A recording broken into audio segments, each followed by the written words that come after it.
Balik trabaho na ang dalawang junior officer and the Philippine Air Force na sinasabing biktima ng pang-aabuso ng kanilang senior officer. Tuloy naman ang paggulong ng kasong administratibo at kriminal laban sa inireklamong general. Detalye sa report ni Mar Gabriel.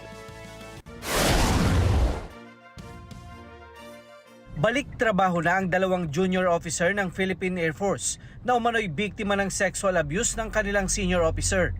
Yan ay matapos ang 10 araw na mental health break na ibinigay sa kanila ng Armed Forces of the Philippines kasunod ng insidente noong January 29. Ayon kay Colonel Ritza Anhobelianos, acting spokesperson ng Philippine Air Force, inalok din daw nila ng psychological at legal assistance ang dalawang biktima. From the start, alam nila yung mga karapatan nila and kung ano yung mga, and they know that mga ganong issues are being dealt with really accordingly and maximum penalty. Ayon sa Air Force, papayagan naman daw ang dalawang biktima na maghain ng kanilang leave kung kailangan nilang dumalo sa mga investigasyon o mga pagdinig kaugnay sa kasong kriminal at administratibo na isinampalaban sa kanilang opisyal.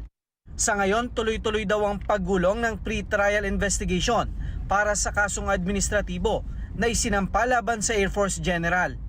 Kabilang dito ang paglabag sa Articles of War 96 o ang conduct unbecoming an officer and gentleman at Articles of War 97 o ang conduct prejudicial to good order and military discipline.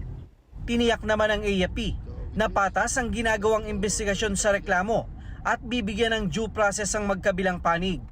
It will be shielded from any influence, and it is clear that the AFP justice system will prevail accordingly. Umuusad na rin ang reklamong kriminal na isinampa ng dalawang opisyal sa Lipa City Prosecutor's Office. Sa ngayon ay business as usual na raw ang sitwasyon sa Philippine Air Force matapos ang insidente na itinuturing nilang isolated. Batid daw ng mga sundalo ang kanilang mga karapatan, partikular na sa gender sensitivity issue, at ang mga kaso kaugnay nito ay inaaksyon na ng AFP. Mar Gabriel, para sa Mata ng Agila. Matatag, matapang, matapat.